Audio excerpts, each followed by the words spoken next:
Hey everyone, hope you guys are having a great day. We have a very special episode that we're doing.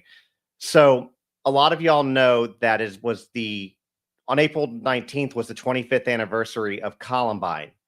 And so I reached out to some of the family members who lost children during that. And one of the ones that I spoke to, not really the family, but Rachel Scott, who was the first victim of the massacre, they have a foundation called Rachel's Challenge. And if you have kids, grandkids, nieces, nephews, just kids in your life, I promise you, you want to watch this episode, because what Rachel's Challenge does is it helps prevent bullying and school violence. And I'm not going to spoil the stats, but they have prevented a few shootings and a bunch of other incidents. And we're going to talk about that shortly.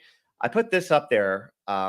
I learned about this actually recently, I think from Kristi, who is our guest, that Rachel had put this on the back of her dresser, obviously, prior to the incident. And it's almost a little prophetic. These hands belong to Rachel Joy Scott, and will someday touch millions of people's hearts. And with this foundation, I think that that's what they're doing. So before we get into that, obviously, I have a little bit of stuff I have to always talk to you guys about.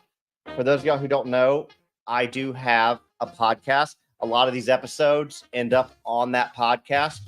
This episode is one of those. We're going to take the audio, we're going to roll it over to the podcast, let you guys take a listen there. So if you need to, not watch, but listen while you're on the go, it's a good way to do it. The only thing is you won't be able to see the pictures or videos that we do, but you'll be able to listen. So you can get to that by going to justinontiktok.com. Scroll down to where you see this big logo, 50 Words for Murder. Click on it. It'll take you to Spotify. However, it's available anywhere you listen to podcasts. The other two things that I got to talk about are the books. Guys, I wrote a couple books. So first is this one. It's called Boundaries. Boundaries was written in the event that you are no contact, limited contact with a family member. This is a way to explain it to your kids in a way that's easy for them to understand, that doesn't vilify that person, and then goes on to teaching the importance of boundaries. So you can pick that up through the TikTok shop, or again, through the link in my bio, justinontiktok.com. Same with this next one. This one I'm very excited about. It just came out. Been out for just a couple weeks now. Surprises are okay, secrets are not. This book is designed to help children learn to use their voice, know what's okay, and learn that adults should never be asking kids to keep a secret. And I have a Q&A at the end of it where you can have a age-appropriate discussion with your child about whatever type of secrets that you want. So with that said, order it with the same place, and let's talk about today's topic. So before we get into this, let me pull this up. So Columbine happened 25 years ago, which to me seems insane. I was a junior in high school, and I don't believe we learned about it until after I got home, because, it wasn't like it is today. You didn't have instant news, and the event went on for quite some time. So I think by the time they finally found the gunman dead, I had been home from school for a few minutes, but turned on the TV. It was all over the news. and it was something that just hit very close to home. Littleton, Colorado, was a very affluent area. I went to high school in an affluent area, and it was something that you would never would think would happen. In fact, if anybody who went to school, prior to basically 1999, this was not something we thought about. If you have kids now or you grew up as Gen Z, then this is something that you're used to. But these were the victims, and you can see bottom third one in, that is Rachel. So we have, I'm gonna get this pulled up too before we start here, but I can find it. But basically, get this video pulled up real quick. Sorry.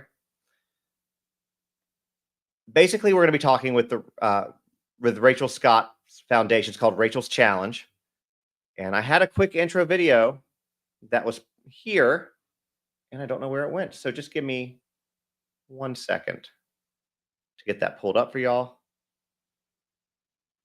Hold on, there it is. To get you guys a quick introduction.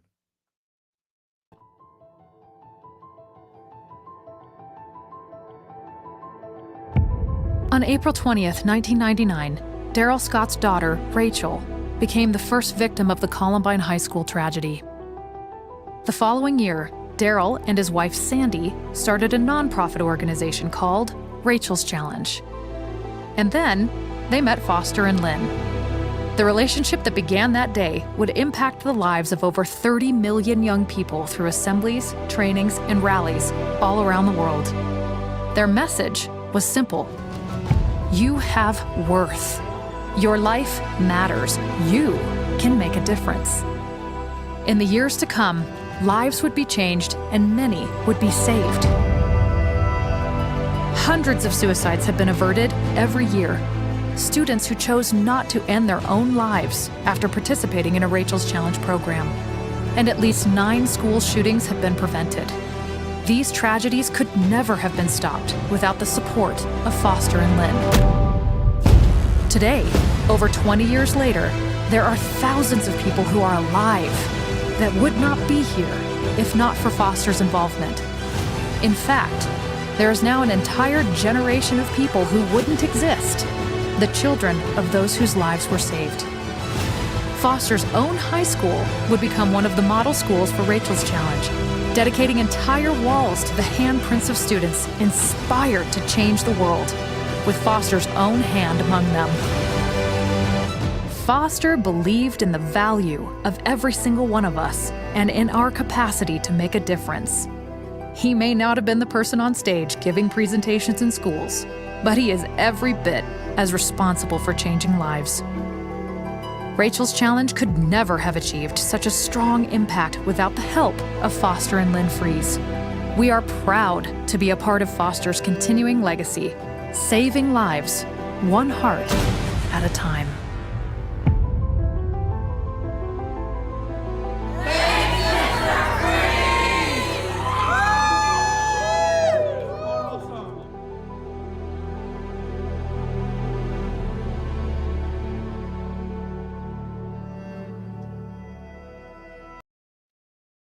Well, without further ado, I'm going to bring Kristi on. Hey there, how are you doing? Hi, I'm good, thanks. How are you? I am good. I will let you introduce yourself, but Kristi and I have talked a little bit before this, obviously, and she's pretty remarkable, and I'm going to let her tell her about let you tell them whatever you want to about yourself, because if not, I'll probably overshare. Well, I am the CEO at Rachel's Challenge, which is a dream job for me, actually. Rachel's Challenge is the largest school assembly program out there addressing what we see as the root causes of youth violence in all of its forms. And so I'm Kristi, and I don't know what to say about myself. I can talk about Rachel's Challenge all day, but I might need you to overshare, Justin. I don't know. All right, well, that's fine. I'm not going to get into the fact that, you were a successful EDM DJ and or artist, I should say, and things like that, because she was. We'll just leave that out of the stream. Yeah, you did a great job of leaving that out just now, Justin.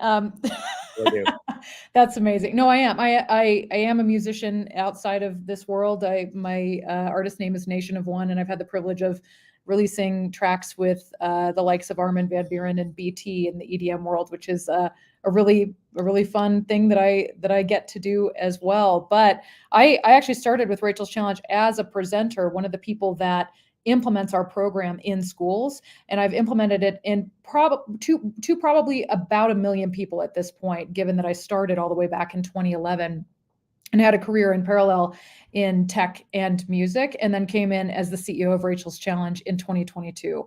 And so that's a little bit about me. So what spoke to you? I mean, obviously we're about the same, in the same age range. So what drew you to this?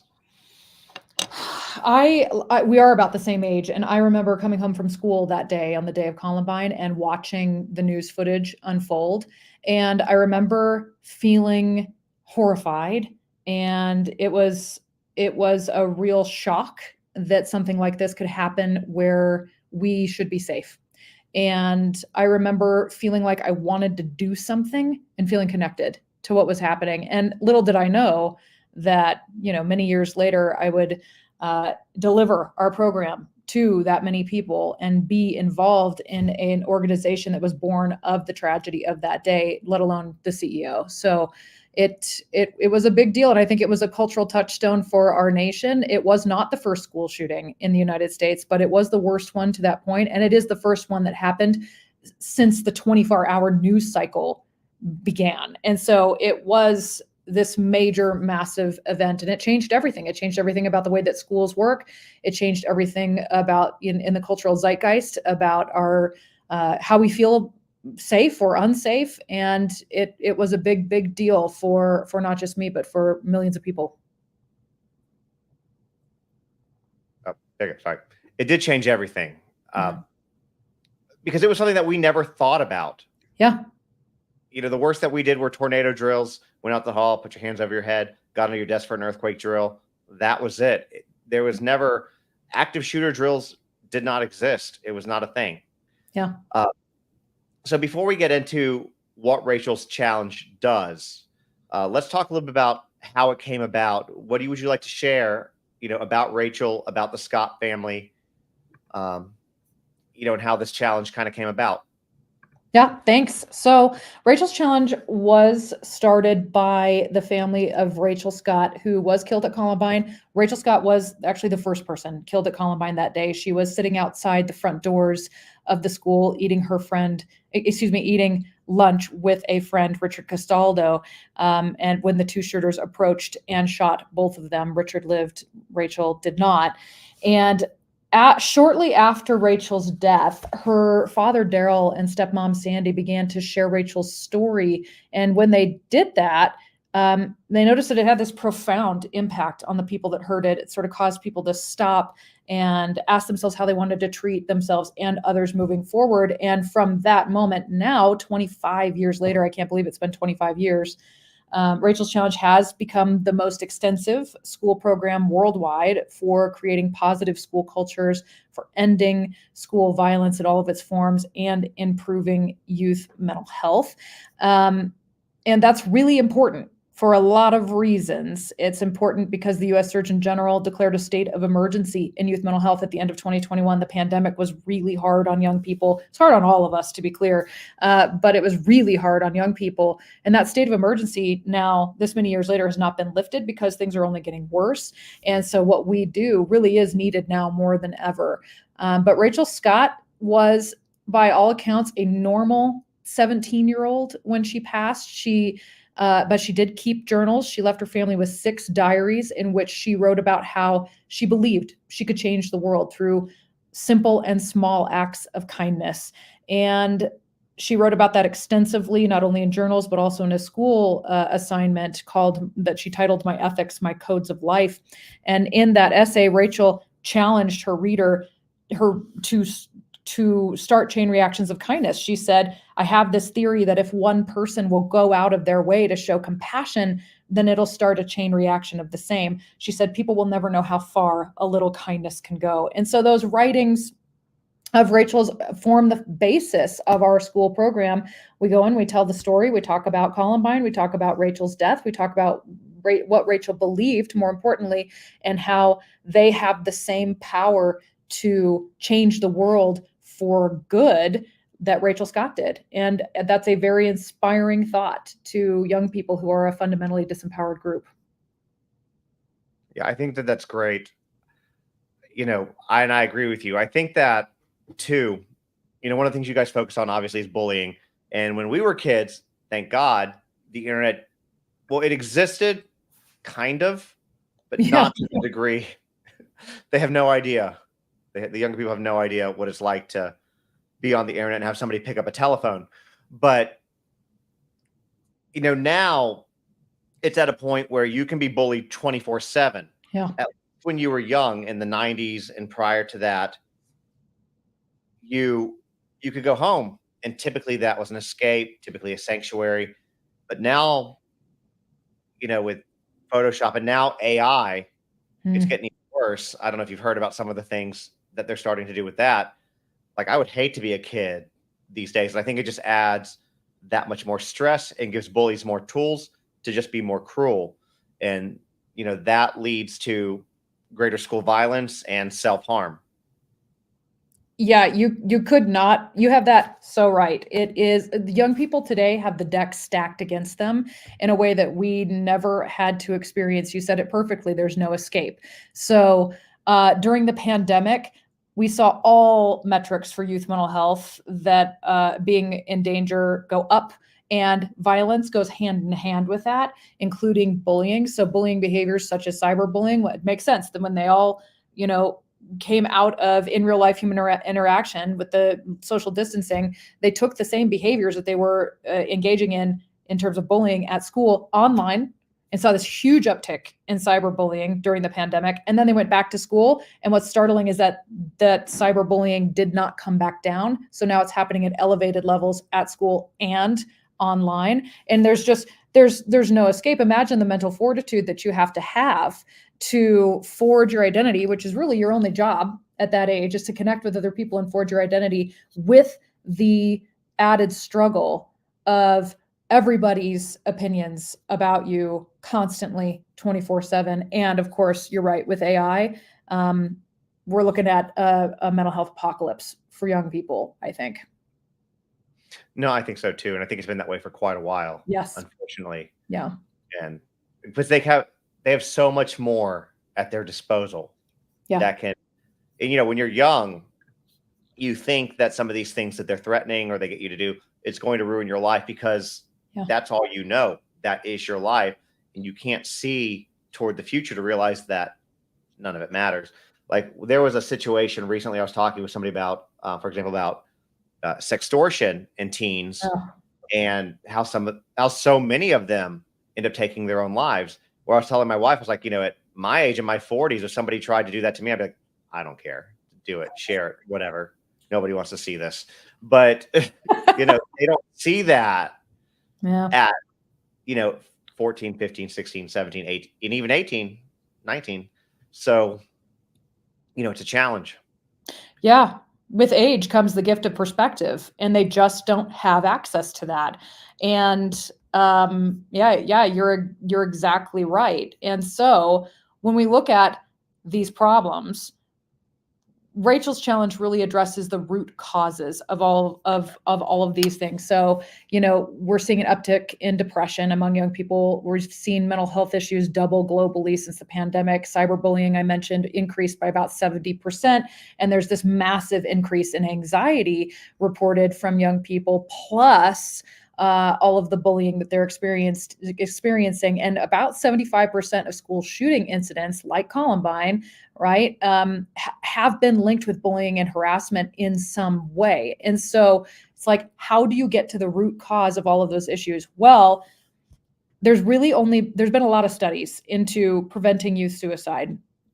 And I would say youth suicide is the endpoint of all of those issues that we just discussed, right? That's the worst possible outcome. So what do the studies say about how to prevent youth suicide? It says that there's one and only one protective factor, is what the researchers call it, for youth suicide, and they call it connectedness.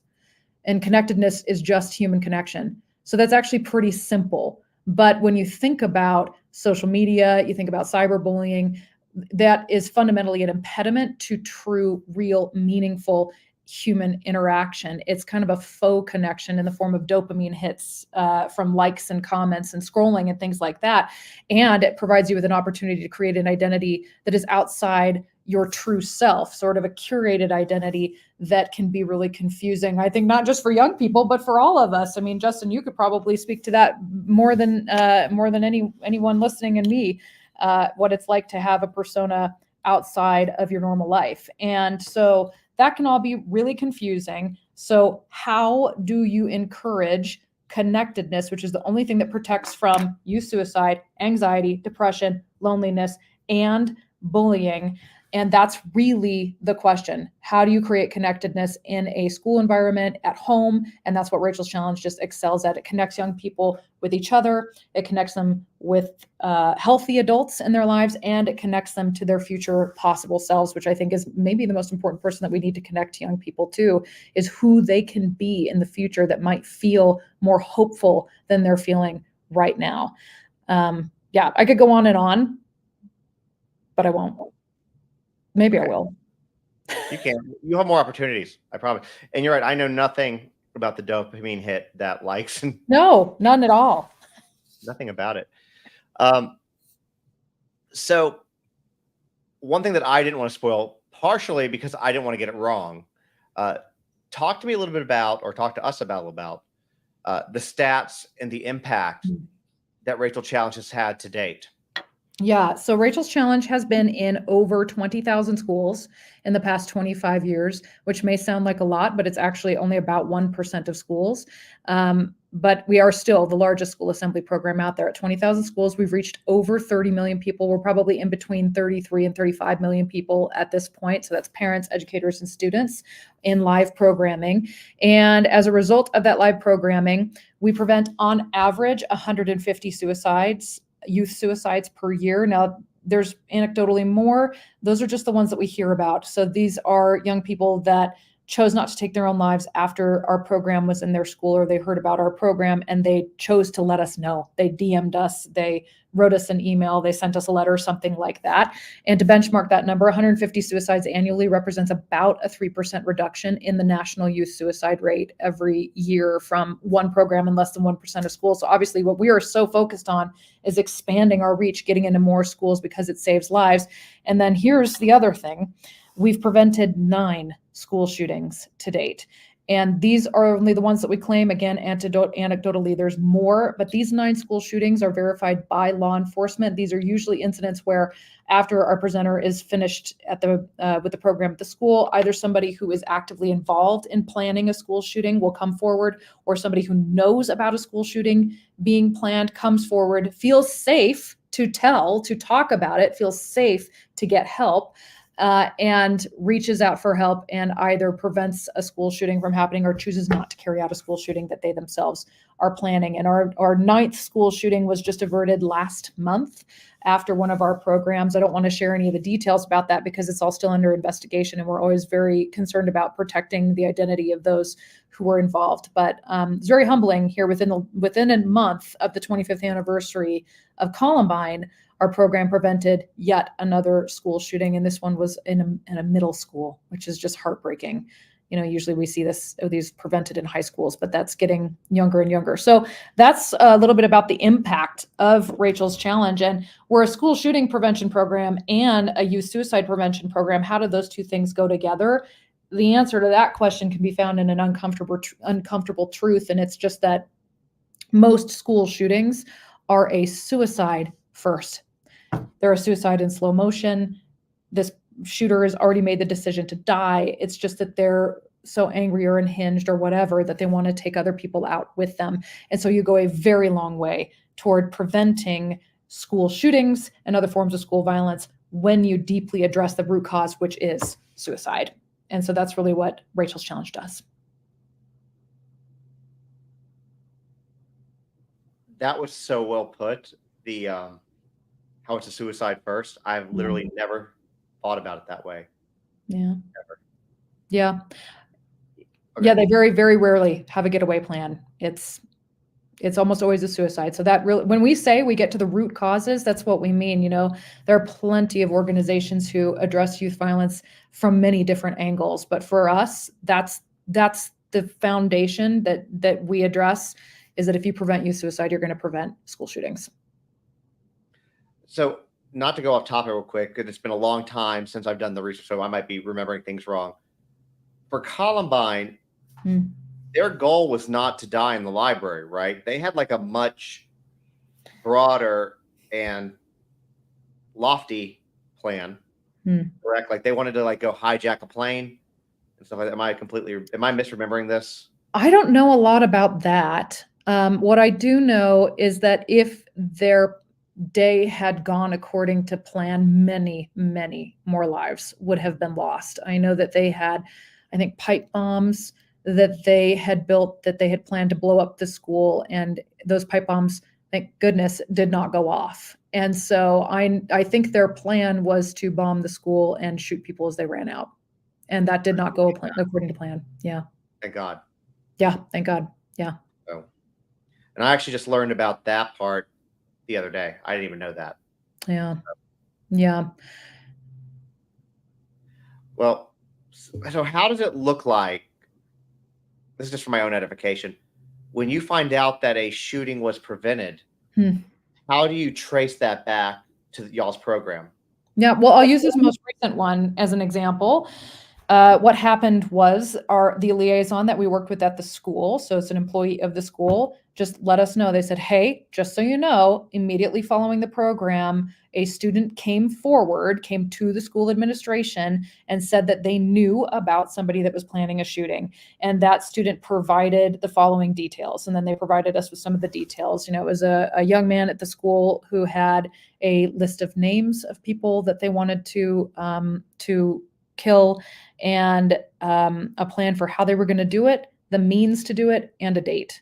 And then they immediately contacted law enforcement and mental health services, get involved to get that student the help that they need, pull them out of the school, obviously make sure that that does not happen. And then that's about what we know at that phase. Law enforcement talks to us at a later time once the investigation is over, but law enforcement did let us know that indeed that had happened. So that's how it happened this most recent time. In some of the other incidents, we were at a school a few years back, and a person who was planning to to perform a school shooting at their school came to our presenter and said, hey, I'm that person. I'm planning a school shooting and I need help. And then they got the help that they needed. So that's how it usually goes. And sometimes it hits the media, sometimes it doesn't. And again, we are very careful not to expose anybody to undue harm by involving media when it should not be. So we respect the school and law enforcement to handle that side of things. The fact that somebody came up and said that they were that person. I'm not going to ask any details because I don't want them to be anything that's identifying, but that is some really good growth and maturity to be able to say that. Yes. Like that. Now, when that happens, do they get in legal trouble too? Or I'm guessing not, because they haven't done anything. Right. It obviously depends on the situation. They haven't done anything. They intended to do harm. And so really the goal there is to get them help more than it is punitive. And you mentioned that's a lot of growth to see.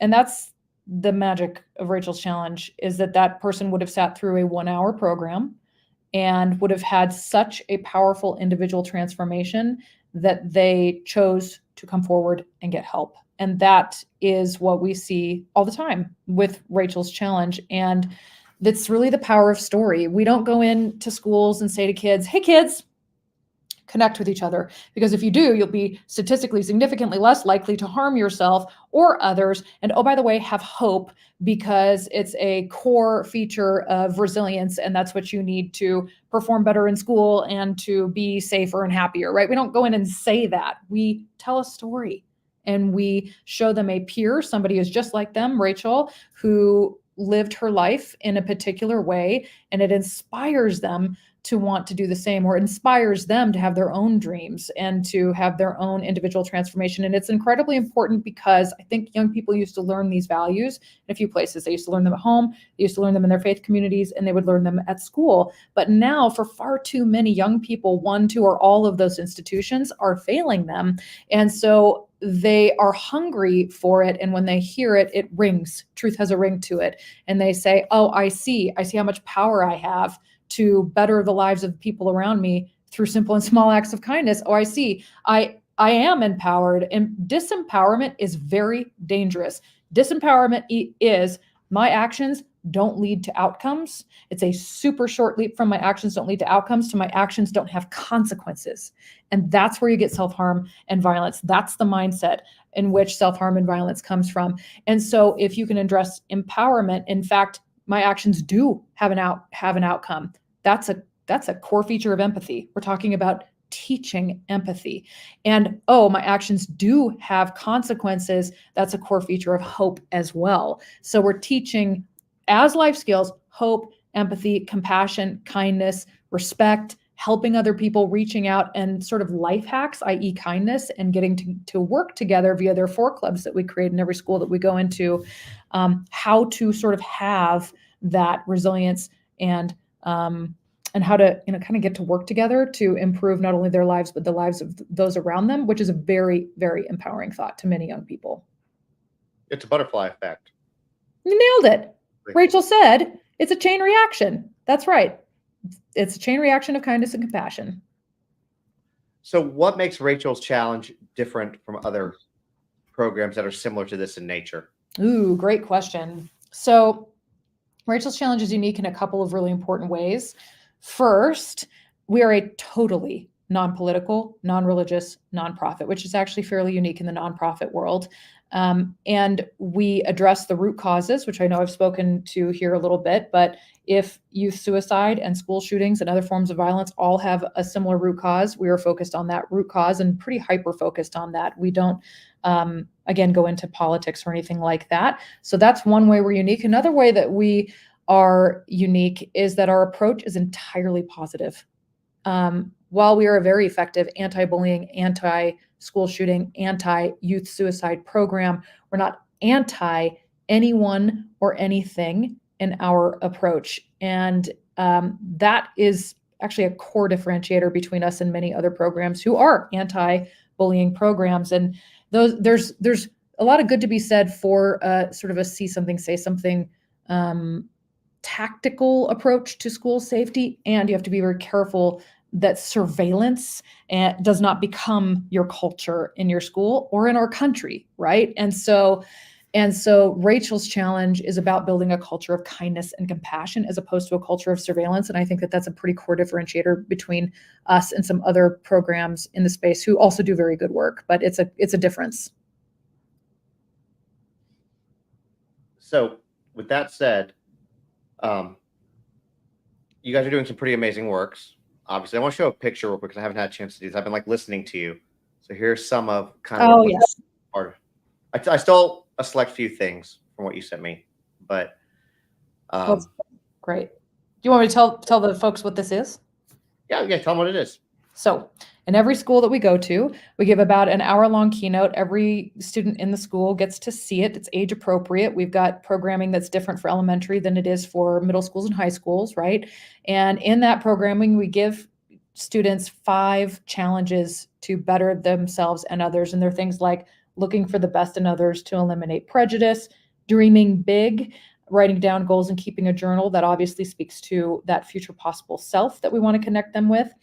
Choosing positive influences for their lives and recognizing they can be a positive influence in the lives of others, and starting a chain reaction of kindness in their own lives. And at the end of our program, we have a banner in the school that says, I accept Rachel's Challenge. And if they accept those 5 challenges that we gave to them to better themselves and others, we ask them to sign their name to that banner. And then that banner gets hung in an area of the school that'll be seen for the rest of the year. That's kind of a commitment to what they agreed to. And you can see in the background in this picture a 4 club slide. So that stands for Friends of Rachel. So after this hour-long keynote that we do in schools, we start a club. in the school called the FOR Club. And it does stand for Friends of Rachel, but it's also has double meaning. It's because of that fundamental philosophical shift I talked about earlier about how our approach is positive. We're for things, we're not against things. So that is the meaning behind the FOR Club. And in the FOR Club training, it's an hour and a half long training. And with students of middle school and high school age, we ask them to identify the problems in their schools. And they do that in a way that is almost always responsible. You would think, I could imagine going into a school and just putting a microphone in a seventh grader's hand and saying, "What's wrong in your school?" and being afraid of their response. Nope, they're primed perfectly. They talk about really what the problems are in the school that they want to address. And then we brainstorm together with them on project ideas that they can do as a team, as a group, as their whole school to address those problems. And then they go get to work on those projects. And FOR clubs all over the country, there's thousands of FOR clubs all over the country started by Rachel's Challenge. They do incredible work in their school and in their communities. We've got one FOR club in Pennsylvania came up with the idea to do what they call the Rachel's Closet. So this FOR club was in an area that was almost entirely free and reduced lunch, Title I school. They had a lot of young people in need in that school. And they had the idea, why don't we gather up donations of clothing and open a store in our school that kids can come in and get whatever they need from the store anytime, no questions asked, totally anonymously, and just get what they need. And it was such a success, both in the community in terms of donations and in the school in terms of kids using it, that they expanded it into a Rachel's Closet, from a Rachel's Closet into a Rachel's Pantry. So they got food donations and had food available all the time for young people, plus a salon, Rachel's Salon. So they also get people from the community who give haircuts to come in and give free haircuts to kids. And so that's the kind of thing that FOR clubs are doing all the time. But the first step is signing their name to this banner, and then they go get to work in their FOR clubs, which, by the way, getting to work together, that's just a hack for connectedness, which, remember, that's that number one protective factor for basically every metric of mental health among young people. So let me switch gears a little bit here. Okay. This is some stats, and you can see they pretty much start from when Columbine happened and go all the way up. You see a little bit of a drop, here around the pandemic, and then it goes back up again, and you can see it's already pretty high for 2024. So with that being said, it feels like things are kind of getting worse. Yeah. What do you think about that?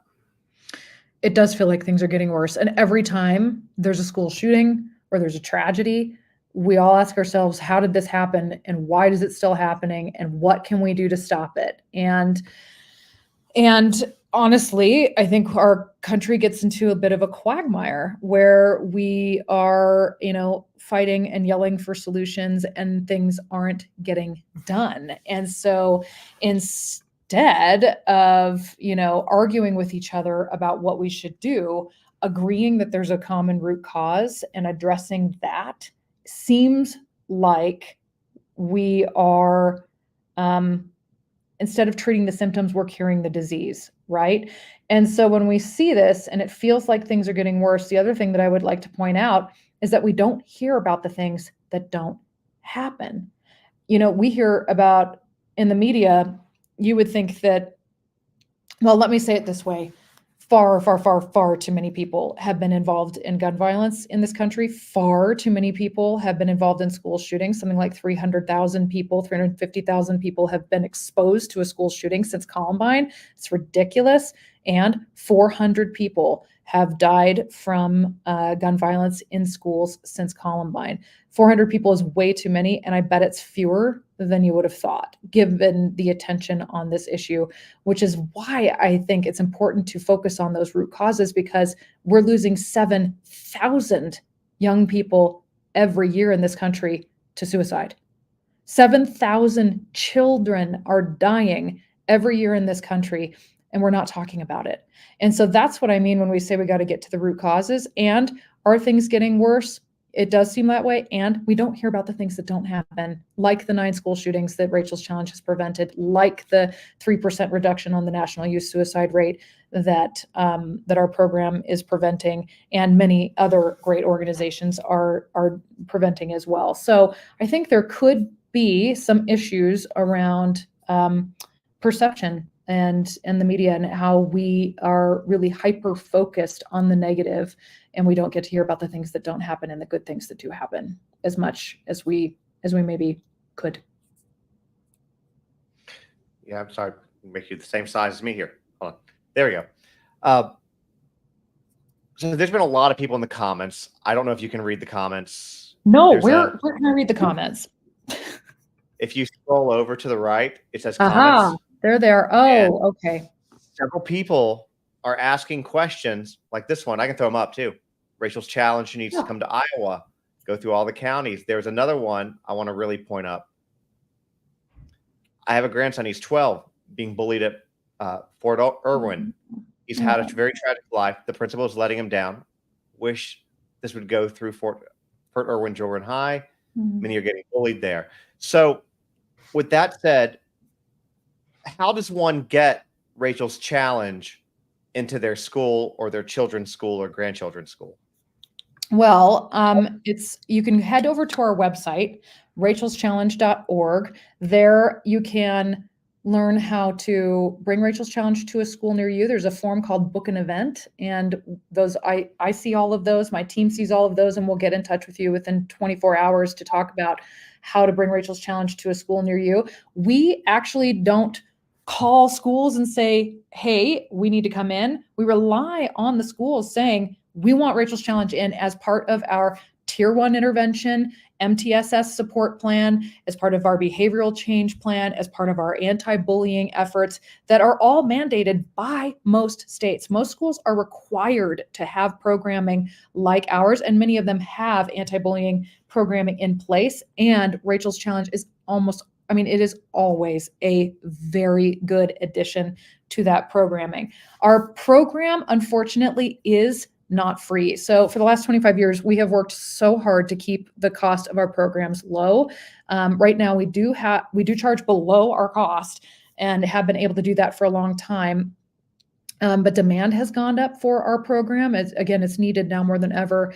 And so we need to scale, and costs do go up. So schools, while the need is greater than ever before, also have less money to spend on things like this. So what we need to do to be in more schools and to make sure that no school is ever turned away is we need to provide our programs in schools for free. And we are working toward that. We work with the DOJ, we work with grants, we work with schools to qualify for funding. We do whatever we can, but we do rely on the support of donors to make the program possible. So that said, it's inexpensive. It costs about $5 per student per year on average to have Rachel's Challenge to a school. So if folks donate, really any amount makes a big impact. That's the truth. So go to the website, fill out a form, a book an event form if you want to have Rachel's Challenge, or have us help you get Rachel's Challenge into a school.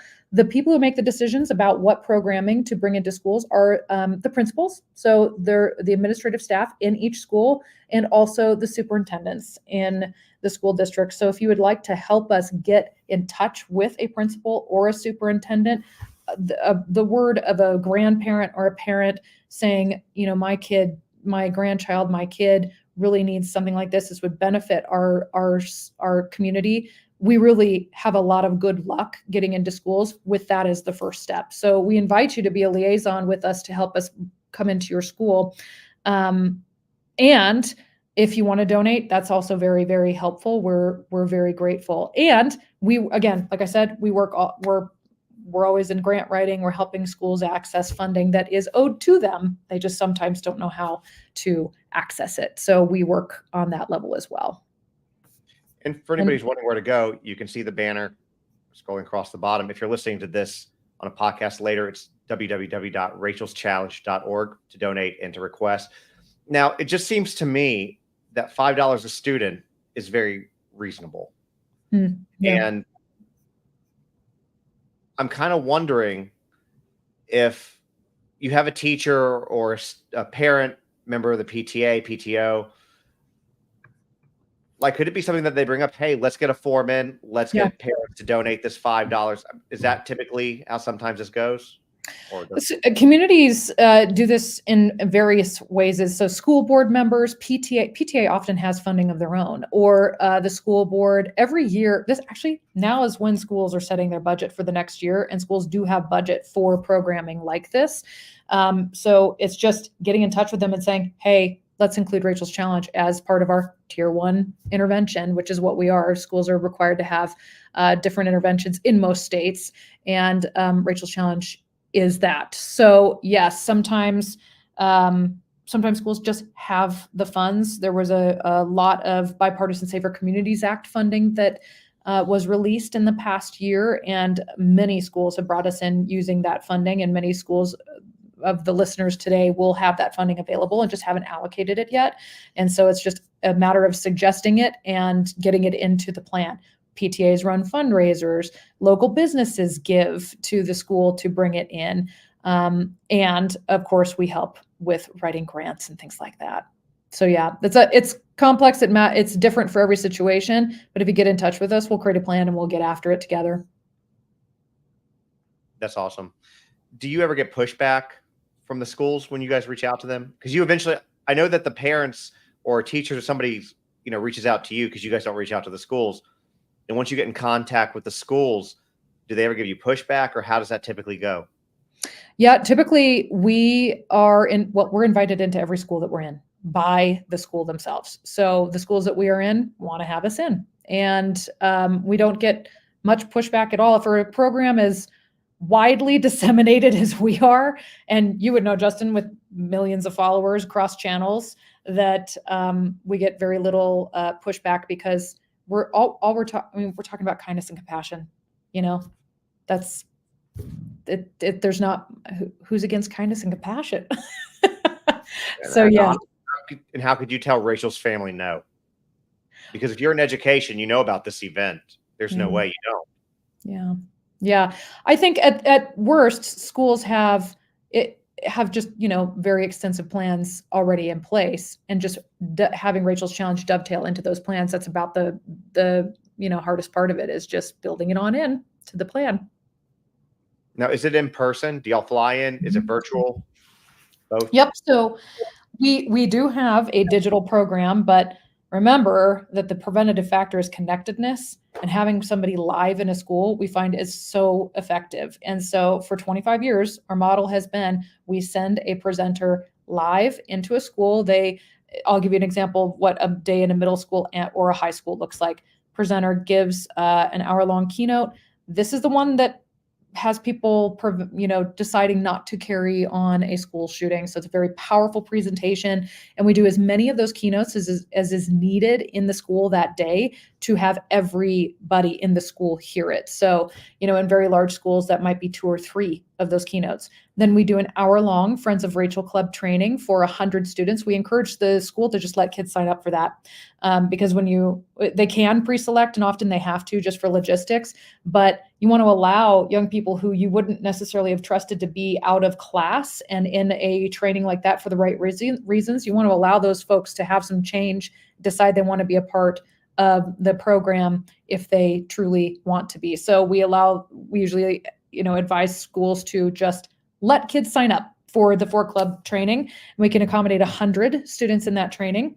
And then those students, their job, they're given a framework to then take what they learned in that training and disseminate it throughout the rest of the school beyond the day that we're there. And then in the evening, we do a community event for parents and community members, so they can see exactly what their children saw in the school that day. It's the same program. There's a couple of things added. We talk about Dave Sanders, for example, who was the teacher that died the day that Rachel and the other students died at Columbine. We talk about him, for example, just to have a little bit new content for the kids who saw the program in the day. But really, the intent is to get the community and parents on the same page as the kids, so that they all have a common language from which to build from after we're there. So that's what a day looks like in a school that we're in. And then we have this incredible follow-on program called Chain Reaction. It's a 6-hour-long program with 2 of our presenters live for 100 students. And the goal of that day is to deeply bring down walls between people, to deeply connect them. And we'll see amazing things happen after our chain reaction programs. I was at a last chance school in the Dallas, Texas area years ago, and I did a chain reaction program. This was a school where for these students, they had the choice to be at the school or be in jail. And so it was that kind of a school. And at the end of the chain reaction day, a young man stood up and he had on gang colors, and he took off his gang colors and he dropped them to the ground, and he pointed at me and he said, "I don't belong to that anymore. I belong to all of you." And that's the kind of change that we'll see in those chain reaction programs. So in an ideal world, we would get to come in and do the Rachel's Challenge Day, start the Friends of Rachel Club, and then sometime later, some months later, come back and do a chain reaction program for as many students in the school as we can. And then we have a second year program so that folks can, so that, new students who are new to the school, who didn't see the program last year, they get the year one, and everybody else gets year two, et cetera, et cetera. So hi, Paranormal Iowa. Sorry, I didn't see your comment until just now. I got you. Okay, it looks like I answered. Okay. There's a couple. I told them to ask some questions. Okay, great. I'll try to pay attention. I can throw them up there too. If you look at this, I can put it right under our pictures. This is a great question. Well, yeah, I thought it was a really good question. But yeah, do you see this as a need in one part of the country versus over another? Janelle, the answer is no. It's needed everywhere, period. And we see it working well everywhere, period. In culturally diverse, economically diverse areas all over the country. So we are in every single state, every single year in schools. And we see that the response to the program is the same everywhere, whether we're in an urban city school, whether we're in Queens, New York, we're in Manhattan, or we are in Iowa. It is needed everywhere. And so I hope that answers your question. The answer is no, it's needed everywhere. I've said it like 4 times. I'm sorry. I'll stop repeating myself. You got to stop me, Justin.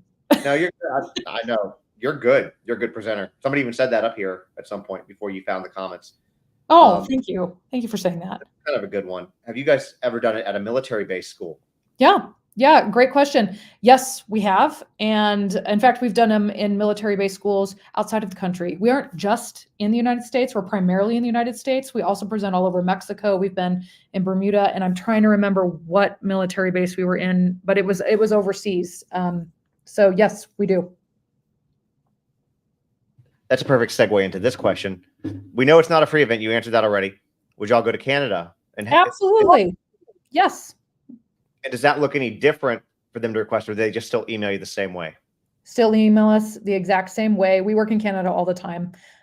So yeah, no problem up there. There's they often have different funding available is all, but we work with them on that. Yep, we visit Canada as well. We've actually presented in every single school in Bermuda randomly, several years in a row. Yeah.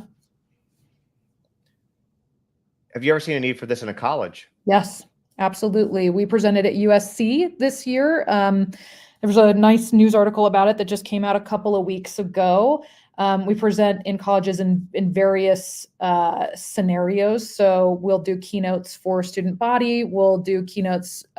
Several sororities have brought us in, actually. We did a chain reaction for a sorority not long ago, just to sort of bring them closer together. And it was, I thought, a really great move on the part of the leadership of the sorority to say, this is what we stand for. We're kind and compassionate to each other. And then out into the rest of the college at large. So yeah. And we also present in businesses too. It's not our primary thing, but lots of businesses bring us in. We've presented with Bank of America at their corporate retreats. We present everywhere. We'll go anywhere. Won't tell anybody about this. There's another one here. Do you offer teacher trainings or student presentations, or both? Great question. Both. So I said that the 2 things that really make Rachel's Challenge unique are that we have a positive approach and we get to root causes. But the other thing that makes us unique is that we deeply engage young people. That's actually not typical. Many programs in this space are a train the trainer model. So they train the teachers and then the teachers implement it in their classrooms. We really do both. We implement it directly with young people and in parallel train teachers. So we have what's called Rachel's Challenge Digital. Thanks to the pandemic, we developed an online program that is really supplemental and complementary to our live program. And in there are a bunch of professional development courses for teachers that are under the Rachel's Challenge umbrella that also help them implement Rachel's Challenge in their classrooms as part of their classroom curriculum. And it counts toward mandated teacher professional development credits. So we do both. The questions keep coming. They're good ones here. It's great. I love this engagement. Your listeners are just so wonderful. There's really smart and interesting questions. And they are. And to be honest, there'll probably be a lot more because we'll do a restream later. Right now, a lot of people are still at work. So we don't even have that as big of an audience as I normally would, like you. Good point. And that's my fault because I wasn't available at 9:30 tonight. So sorry. That's okay. But I can restream this as new. Great. And I will be happy to, I don't know, answer questions some other way at that time. So we have been in. Real quick before you do, if you want to, when I restream it, I can tell you and send you the link, and there'll be this chat here, and you can just live chat with them. I usually do that. Wonders of the modern world. I will love that. Thank you. Thank you. I will love that.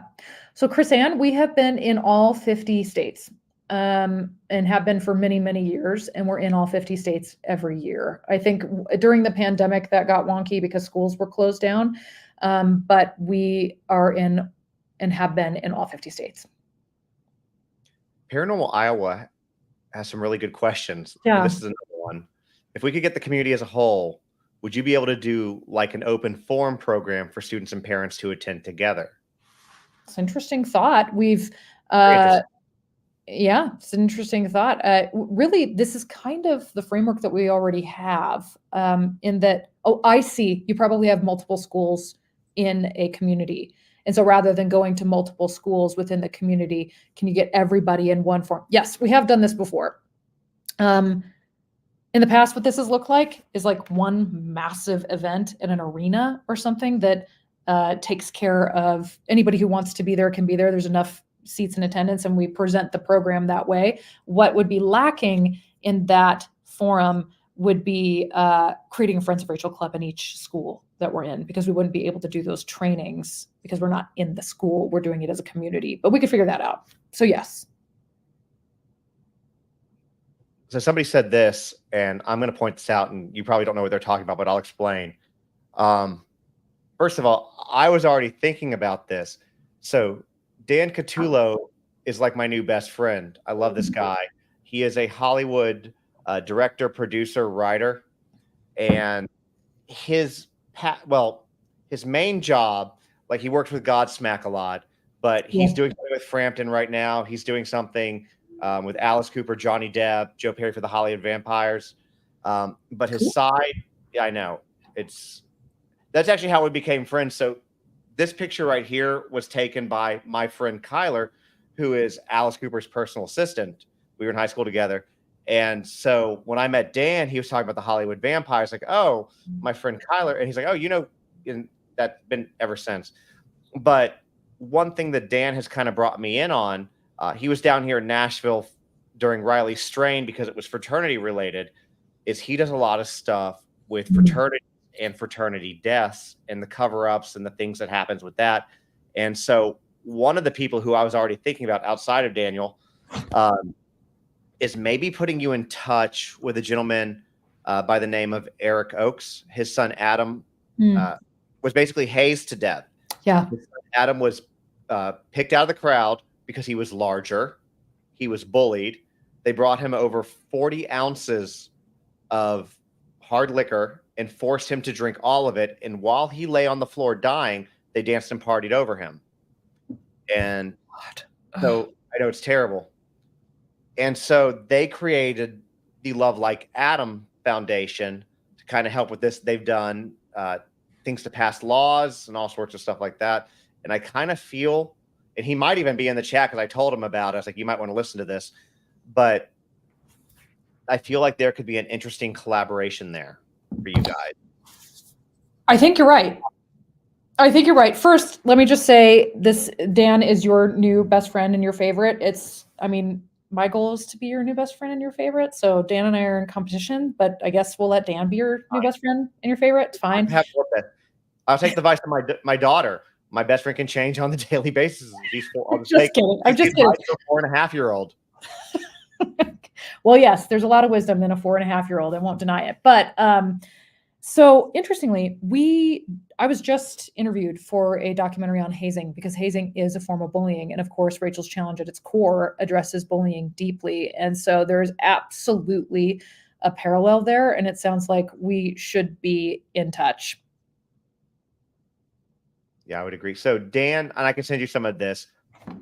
He did a short documentary film, about 22 minutes long, called Death of a Pledge. That was about Adam. He's got another one called Breathe, Nolan, Breathe, another pledge that was killed. And he's got another like a 5 or something part series coming out that he's been working on for years. That's coming to one of the major streaming platforms later this year, but he hasn't announced which yet. So this is kind of his side project. And when he does it, he doesn't make any money off of it. He does it 100% pro bono. Yeah.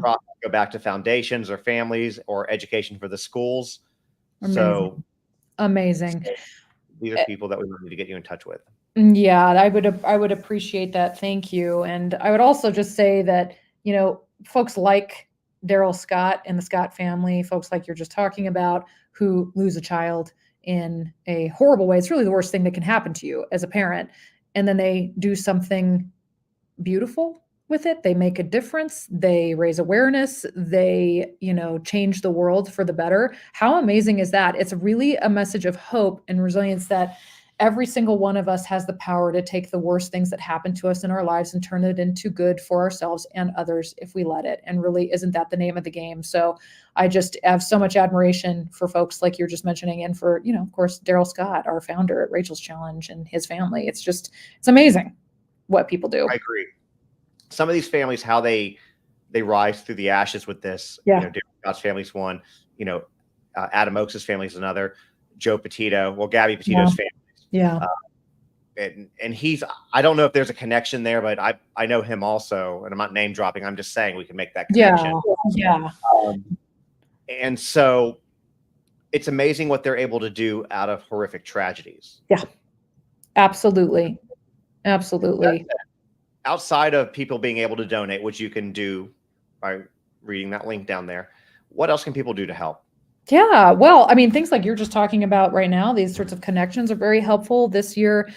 So it's our 25th year, and it's a big moment. And we plan to do more in the next 25 years. But kicking off this year, we're in discussions to create the first annual Rachel's Challenge Kindness Awards is what we would like to do. You mentioned, is it getting worse? Are things getting worse? Well, maybe. And let's provide a platform to celebrate people who are doing incredible good out there, and to say that while 13 innocent people's lives were lost at Columbine that day, many, many, many more lives have been saved than were lost during Columbine as a result of the work of Rachel's Challenge. And so it's with that message of hope and that message of resilience that we want to celebrate people all over the country who are doing amazing things. And so we will be launching this here in the next year. And we're going to invite celebrities, musicians, folks of influence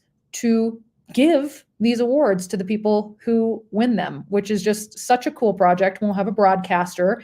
I can't give you details just yet, but it'll be a big deal. And so I would invite people, if you know folks who should be, nominated for a kindness award, keep them in mind as we launch this campaign. If you know folks that would be helpful to either sponsor those awards, business owners, people like that, or other folks of influence who would be good to be involved, that would be great. And you can get in contact with us also if you'd like to volunteer. We are a very lean staff. Every single one of us on the staff at Rachel's Challenge does it's a little hyperbolic to say 1 million jobs, but it's close.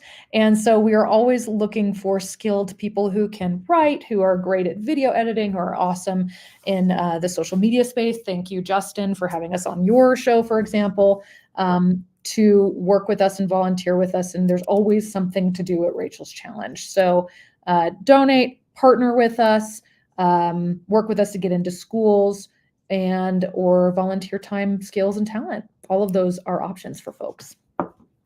Awesome. And there's somebody asked a question here, and I actually have the same question. I'm going to elongate a little bit. How is the Scott family doing these days, particularly with the 25th just happening?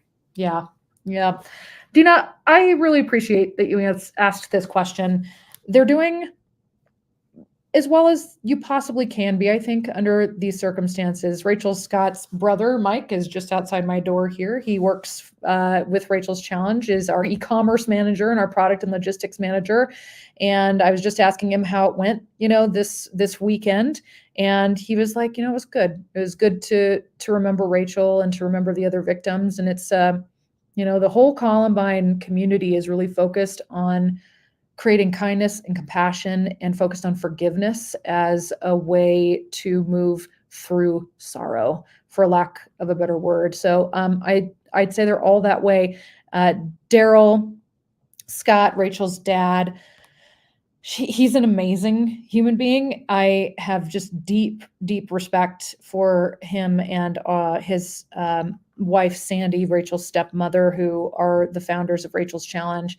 And Daryl always says that he would give anything to have, another minute with his daughter, and that if he can't have that, Rachel's Challenge is a pretty good thing to have going. And so they're amazing people. They focus on forgiveness. They focus on love, kindness, compassion, and on combating the darkness, not by fighting the darkness, but instead with a slow tide of hope and instilling that in other folks. So yeah, they're doing okay. And all of them are involved in Rachel's Challenge in one way or another. All of Rachel's siblings have been involved in Rachel's Challenge in one way or another. Her sisters Bethany and Dana, her brother Craig, and her youngest brother Mike have all worked with us at one point or another. But thank you for that question, Dina. It's very nice. And yeah, they're doing okay.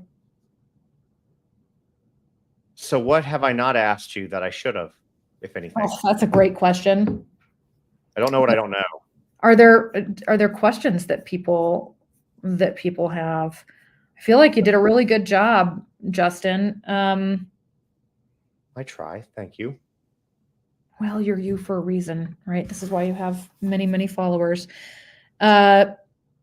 Just that in the next 25 years, Rachel's Challenge is focused, like we're doubling down on what we're doing because it does save lives. When we're looking at a 3% reduction in the national youth suicide rate from one program in less than 1% of schools, we have got to get into, 15%, 25%, 50% of schools. Imagine how many more lives could be saved. Imagine how many school shootings could be prevented.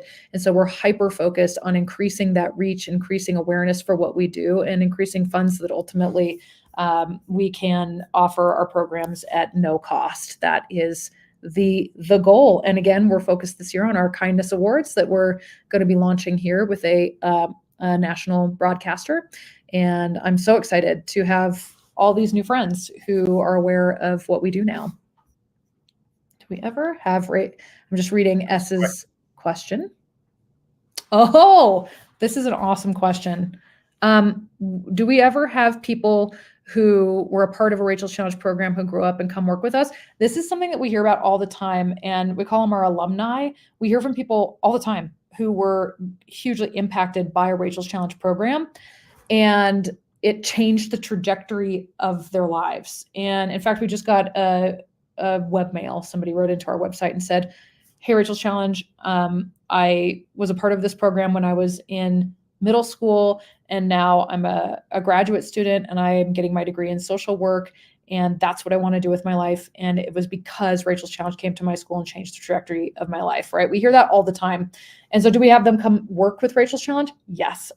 I'd say maybe 10% of the schools that we're in any given year are people who were a part of Rachel's Challenge and now have brought Rachel's Challenge into a school, like have been an active part of bringing Rachel's Challenge into a school, or have been a 4-club leader as a student and now are a 4-club leader as an adult educator in their school.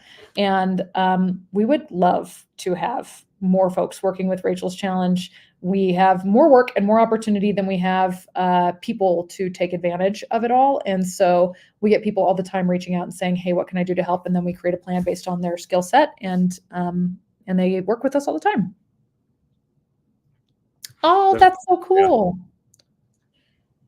Rachel's dad and brother came to my middle school in 2008. Those were early days.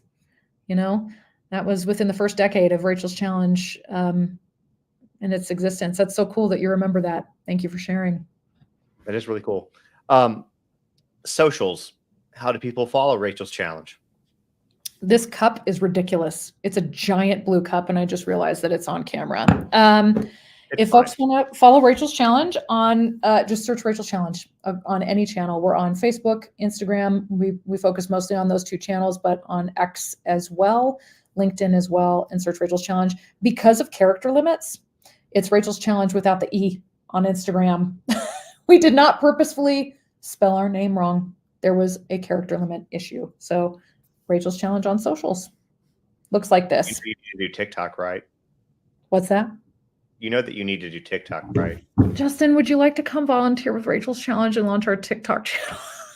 I won't call you out on live like that right now, but you're right. We do need I could definitely assist. And all you have to do is take some footage. I mean, some of the videos you have are fantastic, and just upload them. Okay. I'll do that. I'll get right on that. I'm happy to help you with that. Thank you, Justin. I know you would. We do. TikTok is a channel that we are remiss in not being a part of. It's true. Well, it's time. It's a double-edged sword, because social media is it's undoubtedly maybe one of the most impactful, negatively impactful things on youth mental health. And yet, we know darn well that if they're going to be online, they should have a safe space like Rachel's Challenge where they are, So you're right. We need a TikTok channel. Exactly. I don't have to tell you. You already know. I know. Well, if nobody has any questions, Kristi, I really appreciate you coming on, sharing Rachel's Challenge, sharing everything that you did and what you guys are doing. If they prevent 1 and they prevented 9 that they know of, then it's worth it. It's all worth it. Yeah. Yeah, it is. Thank you. Thank you so much. Thank you for such a wonderful interview. And it's so nice to meet you all, new listeners. Thank you for new to me listeners. Thank you for your engagement today. It's been a real pleasure. I appreciate it. Well, we will be in touch offline, and I will get you in touch with a few people. That sounds good. All right. Thank you very much. Everyone.